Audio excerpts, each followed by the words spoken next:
ప్రభువైన యేసుక్రీస్తు నామములో చేరి వచ్చినటువంటి దేవుని పిల్లలందరికీ వందనాలు తెలియజేస్తూ ఉన్నాను. రాత్రికాల సమయంలో కొద్ది నిమిషాలు మరి దేవుని వాక్యాన్ని నేర్చుకుందాం. దయచేసి గమనించండి. మరి శ్రద్ధగా దేవుని మాటలు విందాం. కుటుంబాన్ని ఎలా కట్టుకోవాలి, కుటుంబాన్ని ఎలా కట్టుకోవాలి.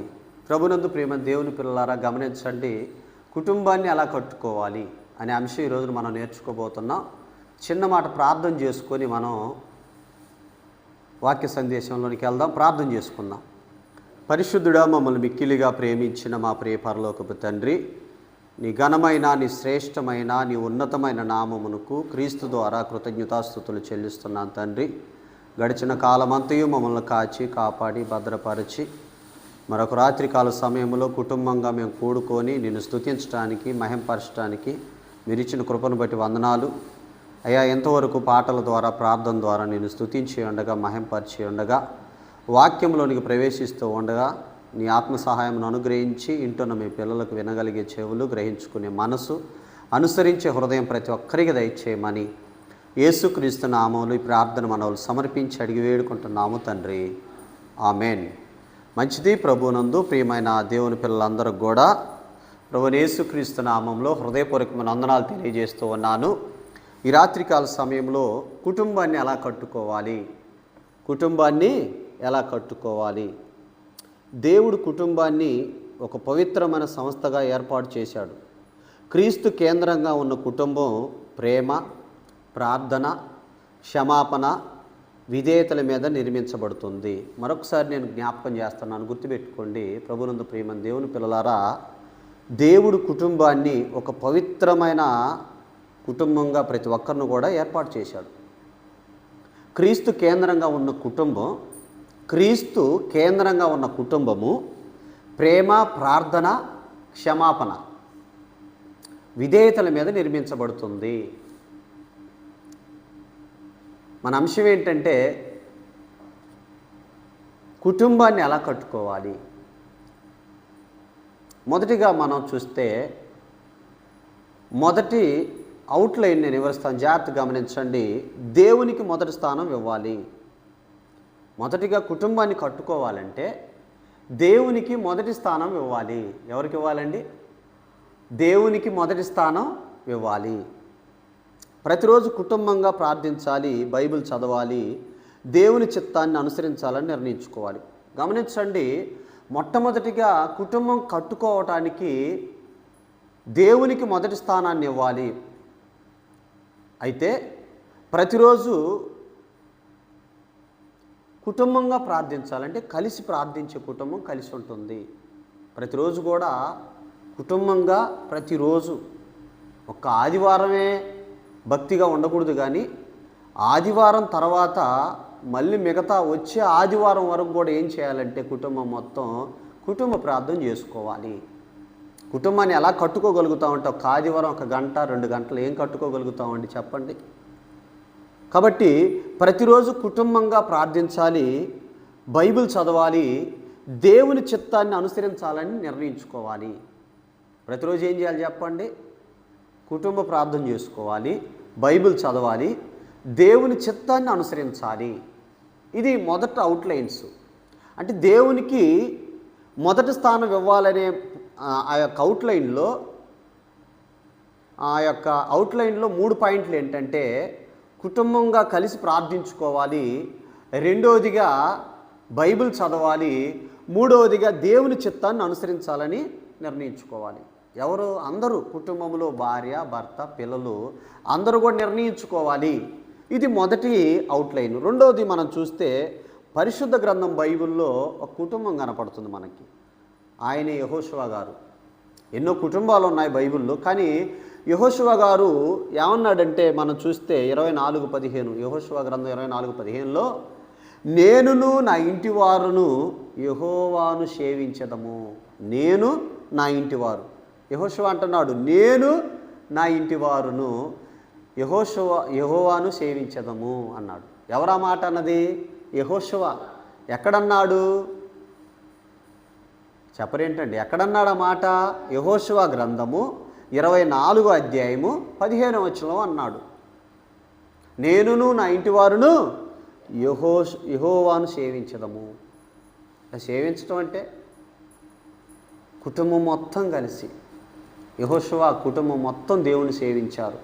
ఇశ్రాయేలీలతో అంటాడు, మీ ఇష్టం, మీరు ఎవరిని నమ్ముతారో నమ్ముకోండి, మీరు ఎవరిని సేవిస్తారో మీరు సేవించుకోండి, నేనును నా ఇంటి వారు మాత్రం యెహోవాను సేవించదమని యెహోషువ గారు పలకటం జరిగింది.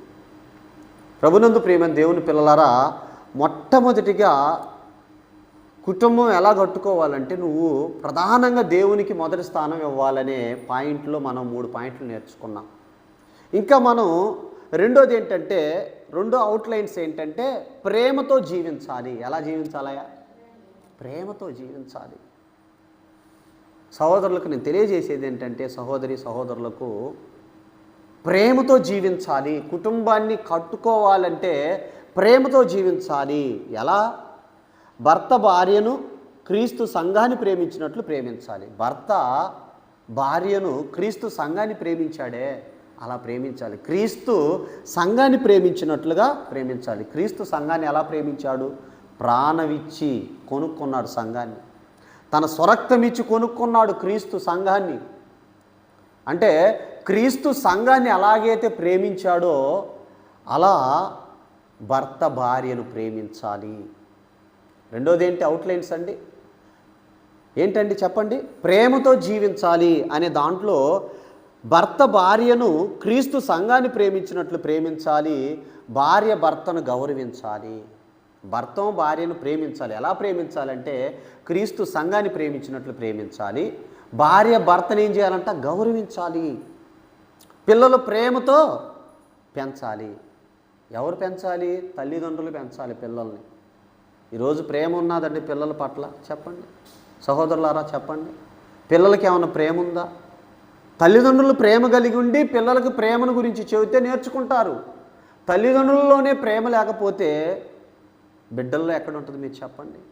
కాబట్టి గమనించండి, ఇక్కడ మనం రెండోది ఏంటంటే ప్రేమతో జీవించాలి. ఎలా ప్రేమతో జీవించాలంటే భర్త భార్యను క్రీస్తు సంఘమును ఎలాగైతే ప్రేమించాడో భర్త భార్యను అలా ప్రేమించాలి. భార్య అయితే భర్తను గౌరవించాలి.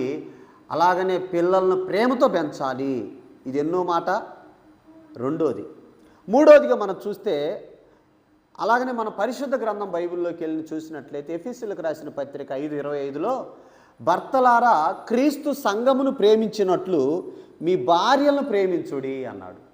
అదే కదా ఇందాక మనం ముందుగానే మాట్లాడుకున్నాం. పరిశుద్ధ గ్రంథం బైబిల్లో ఎఫెసీయులకు రాసిన పత్రిక 5:25లో భర్తలారా క్రీస్తు సంఘమును ప్రేమించినట్లు మీ భార్యలను ప్రేమించుడి అంటే 2 విషయాలు చెప్పాను. ఒకటి, దేవునికి మొదటి స్థానం ఇవ్వాలి, అవుట్లైన్ చెప్పాను. రెండోది, ప్రేమతో జీవించాలి, అవుట్లైన్ చెప్పాను. వాటిల్లో వివరణ ఇచ్చాను. ఈ వివరణ మీరు గుర్తుపెట్టుకోవాలి. మూడోది ఏంటంటే క్షమించే మనసు కలిగి ఉండాలి. ఏంటండి? క్షమించే మనసు కలిగి ఉండాలి. కోపాన్ని ఎక్కువసేపు ఉంచుకోకూడదు. ఒకరినొకరు క్షమించాలి. కొలస్సీలకు రాసిన పత్రికలో అంటాడు, ప్రభు మిమ్మును క్షమించినట్లే మీరు కూడా ఒకరినొకరు క్షమించుడి. ఇంకా ఎఫెసీ పత్రికలు అంటాడు, ఏమంటాడంటే ఇనువారికి మేలు కలుగునట్లు అవసరమును బట్టి క్షేమాభివృద్ధికరమైన అనుకూలం వచ్చిన పలకండి. క్షమించాలి. ఏమంటాడంటే కోప్పడు కానీ పాపం చేయకుడి అంటాడు. సూర్యుడు అస్తమించే వరకు మీ కోపం నిలిచి ఉండకూడదు. కోపం ఎప్పుడు ఉదయం వచ్చిందండి, సాయంత్రం కల్లా వెళ్ళిపోవాలి కోపం. ఆ కోపాన్ని నువ్వు ఉంచుకుంటే పగగా మారుతుంది. ఆ పగ కలహాన్ని రేపుతుంది. కాబట్టి మూడో లక్షణం ఏంటంటే క్షమించే మనసు కలిగి ఉండాలి. ఎలా క్షమించాలి? భర్త పట్ల భార్య తప్పు చేసింది, భర్త ఏం చేయాలి? క్షమించాలి. భార్య పట్ల భర్త తప్పు చేశాడు, ఏం చేయాలి? క్షమించాలి. భార్య అంటే ఒకరినొకరు క్షమించాలి. ఎట్లా? క్రీస్తు మిమ్మల్ని ఎలాగైతే క్షమించాడో మీరును ఒకరినొకరు క్షమించుకొనుడి. పేతురు గారు వచ్చి యేసుప్రభు దగ్గరకు వచ్చి, అయ్యా నా సహోదరుడు నా ఎడల తప్పు చేస్తే నేను ఎన్నిసార్లు క్షమించాలి అని అంటాడు. ఏనే ప్రశ్న, ఏనే ఆన్సర్? 7 సార్లు మట్టుకా అంటే కాదు, 70 ఏళ్ళ మట్టుకు అంటాడు. అంటే మనం ఎప్పటి వరకు క్షమించాలి? చనిపోయేంత వరకు మనం క్షమిస్తూనే ఉండాలి. చాలామంది నేను క్షమించనండి, చనిపోయిందాకా ఆ వ్యక్తి గడప దొక్కనండి, ఆ స్త్రీ గడప దొక్కనండి అంటుంటారు. అలా అంటున్నావంటే నువ్వు ఎవరికి చోటిచ్చినట్లు తెలుసా? అపవాదికి చోటిచ్చినట్లు. ఎఫెసీ పత్రిక 4వ అధ్యాయంలో రాయబడింది ఆ మాట. కాబట్టి ప్రభునందు ప్రియమైన దేవుని పిల్లలారా, మనకి క్షమించే మనసు కలిగి ఉండాలి. మూడవదిగా కోపాన్ని ఎక్కువసేపు ఉంచుకోకూడదు. అందుకనే ఒకరినొకరు క్షమించాలి. కొలస్సీలకు రాసిన పత్రిక 3:13 అదే చెప్పాడు ప్రభు మిమ్మును క్షమించినట్లే మీరు కూడా ఒకరినొకరు క్షమించుడి. ఒక ఆయన అన్నాడు, తెలుగు భాషలో నాకు నచ్చనిది ఒకే ఒక్క పదం క్షమించడం అంట. లోకమేమో క్షమించొద్దు అంటుంది, నా ప్రభువేమో క్షమించు అంటున్నాడు. లోకమేమో మనిషిని చంపమంటుంది, నా ప్రభువేమో వద్దు అంటున్నాడు. లోకమేమో శత్రువును చంపమంటుంది, కానీ నా ప్రభు శత్రువును ప్రేమించు, అలాగనే శత్రువును క్షమించు, శత్రువు కోసం ప్రార్థన చేయ అంటున్నాడు. క్షమాగుణం అండి. గాడ్సే అనే వ్యక్తి మహాత్మా గాంధీని మరి ఎలా చంపాడో తెలియదు, కానీ చంపుతున్నప్పుడు గాడ్సే వ్యక్తి గురించి మహాత్మా గాంధీ అన్నదే మాట ఏంటంటే, ఆ వ్యక్తిని క్షమించి వదిలే అన్నాడు చనిపోతూ మహాత్మా గాంధీ. ఎక్కడ నేర్చుకున్నాడు మహాత్మా గాంధీ గారంటే, బైబిల్లో మత్తయి సువార్త కొండ మీద ప్రసంగం చదివి ఉంటాడు, నేర్చుకున్నాడు. అందుకని క్షమాగుణం. పరలోకమందున మీ తండ్రికి మీరు కుమారులుగా ఉండాలంటే మీ శత్రువులను ప్రేమించుడి అన్నాడు. మిమ్మల్ని హింసించే వారి కొరకు ప్రార్థన చేయుడి అన్నాడు. క్షమాగుణం కలిగి ఉండాలండి. ప్రభునందు ప్రియమైన దేవుని పిల్లలారా, కుటుంబం కట్టుకోవాలంటే 3 విషయాలు చెప్పాను ఇప్పటి వరకు. 4వ విషయం చూద్దాం, త్వరగా చెప్పి ముగిస్తాను. 4వది చూస్తే పిల్లలకు దేవుని మార్గాన్ని నేర్పాలి. ఏం చేయాలంట? పిల్లలకు దేవుని మార్గాన్ని నేర్పాలి. అంటే దేవుని వాక్యాన్ని చిన్నప్పటి నుంచే బోధించాలి, మంచి ఆదర్శంగా జీవించాలి.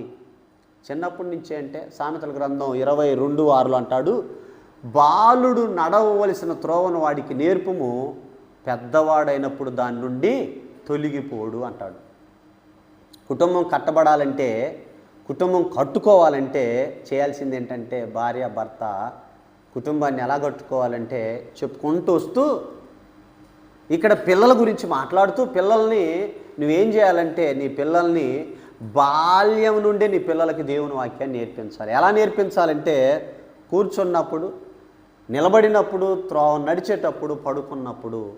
అంటే కూర్చున్నప్పుడు వాక్యాన్ని నేర్పించాలి, నిలబడినప్పుడు, లేదంటే లేచినప్పుడు,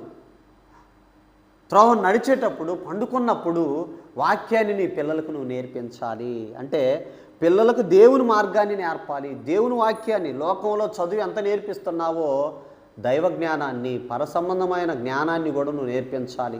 పైనుండి వచ్చే జ్ఞానం పవిత్రమైనది, మృదువైనది, సులభముగా లోబడినదనండి, మంచి ఫలములతో నిండుకొనినది, పక్షపాతమైనను వేషధారణైన లేనిదినై ఉన్నది. పైనుండి వచ్చే జ్ఞానం చాలా గొప్పది.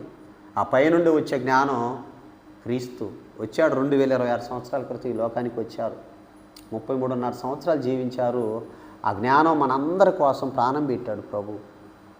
ఆ పైనుండి వచ్చే జ్ఞానం ఎవరో కాదు, ప్రభువే. క్రీస్తు దేవుడు జ్ఞానమై ఉన్నాడని కొరింథీ పత్రికలో రాయబడింది. దేవుని వాక్యాన్ని నీ పిల్లలకు నేర్పించాలి. 5వది ఏంటంటే కలిసి ఆరాధించాలి. అంటే ఆదివారపు ఆరాధనకు కుటుంబం అంతా వెళ్ళాలి, కలిసి కీర్తనలు పాడి దేవుణ్ణి మహింపరచాలి. ఆదివారం వచ్చిందా, నీ పిల్లలు ఎక్కడ ఉండాలండి? ఆదివారం స్కూళ్ళకి సెలవు ఇచ్చారా లేదండి?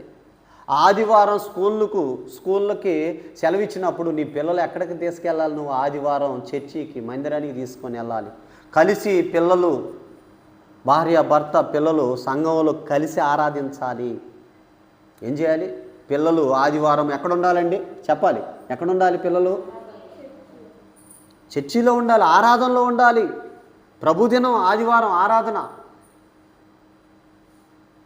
ఇంకా మీరు నేర్చుకున్నట్లయితే ఆరోదిగా వినయం మరియు సేవాభావం కలిగి ఉండాలి. వినయం ఉండాలి. ఏంటి ఆరోది ఏంటంటే వినయం మరియు సేవాభావం కలిగి ఉండాలి. కుటుంబ సభ్యులు ఒకరికొకరు సేవ చేయాలి. గర్వం రాకుండా, అంటే గర్వం ఉండకూడదు, గర్వం కాకుండా వినయంతో నడుచుకోవాలి. ఎవరి దగ్గర ఉంటాడంటే దేవుడు వినయం కలిగిన వారి దగ్గర జ్ఞానం ఉండునని బైబిల్లో రాయబడింది.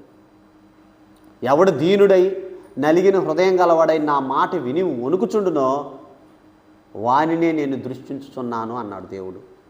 వినయం కలిగిన మనస్సు, వినయం, విధేయత, లోబడుట ఎవరిలోనైతే ఉంటుందో వారిలో దేవుడు ఉంటాడు ఖచ్చితంగా. అంటే వినయం మరియు సేవాభావం కలిగి ఉండాలి. కుటుంబాన్ని ఎలా కట్టుకోవాలంటే 6వ పాయింట్ ఏంటంటే వినయం మరియు సేవాభావం కలిగి ఉండాలి. అంటే కుటుంబ సభ్యులు ఒకరికొకరు సేవ చేయాలి. ఎలా చేయాలి? కుటుంబ సభ్యులు ఒకరికొకరు ఎలా సేవ చేయాలండి? భర్త అనారోగ్యంలోకి వెళ్ళాడు, భార్య ఏం చేయాలి? భర్తకు సేవ చేయాలి. ఒకవేళ భార్య అనారోగ్యంలోకి వెళ్ళింది, భర్త ఏం చేయాలి? సేవ చేయాలి. ఒకవేళ తల్లిదండ్రులు అనారోగ్యంలోకి వెళ్తే పిల్లలు తల్లిదండ్రులకు సేవ చేయాలి. ఏ విషయంలోనైనా ఒకరికొకరు సేవ చేయాలి. అలాగనే మీరు గమనించండి, ఈ వినయం ఎవరిలోనైతే ఉంటుందో వారు గొప్పగా ఆశీర్వదించబడతారు.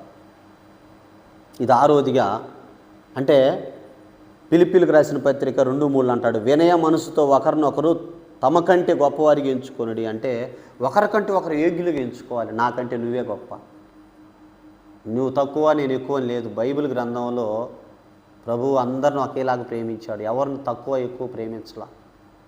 అందరూ ఒకరికంటే ఒకరు యోగ్యులుగా ఎంచుకోవాలి. ఏమంటే సంఘంలో అందరూ ఉంటారు.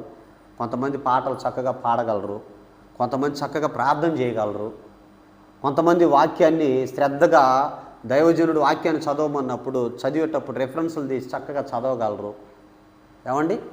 అలాగనే కొంతమంది చక్కగా వాక్య పరిచర్య చేయగలరు, కొంతమంది సంఘంలో పరిచర్య చేయగలరు, కొంతమంది చక్కగా ఆతిథ్యం చేయగలరు. అంటే ఒకరికంటే ఒకరు యోగ్యులుగా ఎంచుకోవాలి. ఎలా ఎంచుకోవాలి? యోగ్యులుగా ఎంచుకోవాలి. ప్రభునందు ప్రియమైన దేవుని పిల్లలారా గమనించండి, లాస్ట్ ముగింపులోకి వెళ్ళిపోతున్నాం. క్రీస్తు పునాదిగా ఉన్న కుటుంబం బలమైనది. ఏదైతే అంటే ఇంటికి పునాది ఎలాగైతే మనం వేసుకుంటామో క్రీస్తును పునాదిగా మనం ఉంచుకోవాలి. క్రీస్తు పునాదిగా ఉన్న కుటుంబం బలమైనది. ప్రార్థన, ప్రేమ, క్షమాపణ, దేవుని వాక్యానికి విధేయత. ఏమేమి ఉండాలంట? ప్రార్థన ఉంటే ఖచ్చితంగా నీలో ప్రేమ ఉంటుంది. నువ్వు ప్రార్థన నీకు లేకుండా, నువ్వు ఎంత బైబిల్ చదివినా ప్రార్థన లేకపోతే ప్రేమ ఉండదు. 2 ఉండాలి సమపాలుగా. ఏమన్నాడు యేసుప్రభు వారు? ఏం చేశాడండి? లోకాసువార్త 21:37లో మహనీయుడు మహానుభావుడు రాత్రంతా ప్రార్థన చేశాడు, పగలంతా వాక్యాన్ని బోధించాడు. అలాగనే యేసుప్రభుని మాదిరి తీసుకొని అపోస్తుల బోధ ఎందును, సహవాసం ఎందును, రొట్టె విరుచుట ఎందును, ప్రార్థన చేయట ఎందును మొదటి శతాబ్ద క్రైస్తవులు అలాగనే ఉన్నారు. అపోస్తులు కూడా వాళ్ళు కూడా వాక్యాన్ని ప్రకటిస్తూ ఒలీవల కొండకెళ్ళి ప్రార్థన చేశారు. మనం ఈరోజు కొండకి వెళ్ళాల్సిన అవసరం లేదు. ఈరోజు మందిరం ఇచ్చాడు దేవుడు. మందిరంలో చక్కగా వచ్చి ఏమంటే 1 గంట ప్రార్థన, 1 గంట వాక్యం. ఏం చేయాలండి? 1 గంట ప్రార్థన, 1 గంట వాక్యం. అంటే ప్రార్థన చేసే వ్యక్తిలో ప్రేమ ఉంటుంది, క్షమాగుణం ఉంటుంది, దేవుని వాక్యానికి విధేయత కూడా చూపిస్తాం. దేవుని వాక్యం నువ్వు విన్న మాటలు నువ్వు విధేయత కలిగి ఉండాలంటే నీకు ప్రార్థన జీవితం ఉండాలి. చక్కగా ప్రార్థన చేసుకునేవారు ఆత్మీయంగా అభివృద్ధి చెందుతారు. నువ్వు ఎప్పుడైతే మోకరిస్తావో దేవుడి సన్నిధిలో, నువ్వు మోకరించినప్పుడు ఉదయం నుంచి సాయంత్రం వరకు మాట ద్వారా, చూపు ద్వారా, ఆలోచన ద్వారా, తలంపుల ద్వారా నువ్వు చేసిన తప్పులన్నీ దేవుడితో నువ్వు మాట్లాడేటప్పుడు వాటన్నిటిని జ్ఞాపకంలో తీసుకొని వస్తాడు. అయ్యా, ఈరోజు నేను ఇలా తక్కువ చేసి ఇతరులను నేను మాట్లాడాను ప్రభు, నన్ను క్షమించాయా. ఇతర వ్యక్తులను నేను నిందించానయా, నన్ను క్షమించాయా. పలాని విశ్వాస గురించి నేను తక్కువ చేసి మాట్లాడాను ప్రభు, నన్ను క్షమించాయా. ఇదిగో నాయన, మరి పలాని దైవజనుని నేను విమర్శించాను ప్రభు, నన్ను క్షమించాయా. అయ్యా, ఇదిగో ప్రతి వ్యక్తిని నేను తీసేసి మాట్లాడాను ప్రభు, ఈరోజు అంతా నన్ను క్షమించాయా. ఈరోజు నేను అబద్ధం ఆడాను ప్రభు, నన్ను క్షమించాయా. అలా ఆడకుండా రేపు ఆ అబద్ధం మీద నాకు జయ జీవితాన్ని ఇవ్వమని నువ్వు ప్రార్థన చేసుకుంటే నీ కుటుంబం నీవు గొప్పగా కట్టబడతారు. దేవుళ్ళు ఆత్మీయంగా, ఆత్మ సంబంధమైన మందిరంగా కట్టబడతారు. ఏమండి? క్రీస్తు పునాదిగా ఉన్న కుటుంబం బలమైనది. ప్రార్థన, ప్రేమ, క్షమాపణ, దేవుని వాక్యానికి విధేయత, ఈ 4 స్తంభాలు నిలిచిన కుటుంబం దేవుని ఆశీర్వాదాన్ని అనిపిస్తుంది. ఏంటంట? ప్రార్థన, 4 చెప్తున్నాను గుర్తుపెట్టుకోండి. ప్రార్థన, ప్రేమ, క్షమాపణ, దేవుని వాక్యం. అంటే దేవుని వాక్యానికి విధేయత. చెప్పండి మరొకసారి. ప్రార్థన, ప్రార్థన, ప్రేమ, క్షమాపణ, విధేయత. ఈ 4 ఉన్న కుటుంబం గొప్పగా ఆశీర్వదించబడుతుందండి. ఈ 4 ఉండాలి. ఏ కుటుంబంలోనైతే ఉంటుందో, సంఘంలో ఉన్నా ఆ సంఘం వర్ధిల్లుతుంది, కుటుంబంలో ఉన్నా ఆ కుటుంబం వర్ధిల్లుతుంది. ప్రభునందు ప్రియమైన దేవుని పిల్లలారా, మన అంశం ఏంటి? ఇప్పటివరకు మనం నేర్చుకున్న ఆత్మీయ పాఠం ఏంటంటే, కుటుంబాన్ని ఎలా కట్టుకోవాలంటే మొట్టమొదటిగా అవుట్లైన్స్ వివరిస్తున్నాను, గుర్తుపెట్టుకోండి. దేవునికి మొదటి స్థానం ఇవ్వాలి. చెప్పండి, ఏం చేయాలి? దేవునికి మొదటి స్థానం ఇవ్వాలి, ఒకటి. రెండోదిగా ప్రేమతో జీవించాలి. మూడోదిగా క్షమించే మనసు కలిగి ఉండాలి. నాలుగవదిగా పిల్లలకు దేవుని మార్గాన్ని నేర్పాలి. ఐదవదిగా కలిసి ఆరాధించాలి. ఆరోదిగా వినయం మరియు సేవాభావం కలిగి ఉండాలి. ఈ యొక్క 6 విషయాలు మనం పాటిస్తే మన కుటుంబం గొప్పగా ఆశీర్వదించబడుతుంది.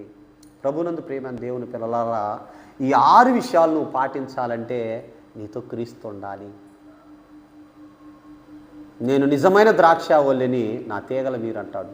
నా తండ్రి వ్యవసాయకుడు, తీగ ద్రాక్షావల్లిలో ఉంటేనే ఫలిస్తుంది, నాకు వేరుగా ఉండి మీరు ఫలించలేరు అంటాడు. అంటే ఈ 6 విషయాలు నువ్వు ఫలించాలంటే నీ ఇంట్లో క్రీస్తును పునాదిగా ఉంచుకోవాలి, లేదంటే క్రీస్తుని కేంద్రంగా ఉంచుకోవాలి, క్రీస్తుని మీ మధ్యలో ఉంచుకోవాలి. ఏదేను తోటలో ఆదాము అవ్వల మధ్యలో దేవుడు ఉన్నంతకాలం వారితో వాళ్ళు సంతోషంగా ఆనందంగా బ్రతికారు.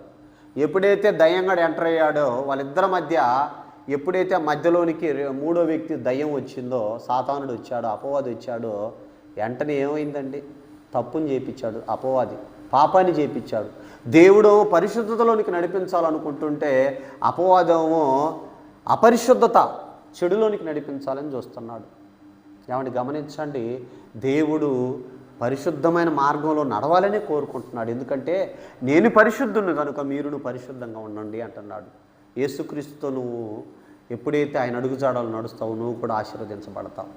అందుకని ఒక మాట, నాకు ఇష్టమైన వాక్యం, పేతురు రాసిన మొదటి పత్రిక 2:21లో, క్రీస్తు కూడా మీ కొరకు బాధపడి మీరు తన అడుగుజాడలందు నడుచుకున్నట్లు మీకు మాదిరి ఉంచిపోయాను.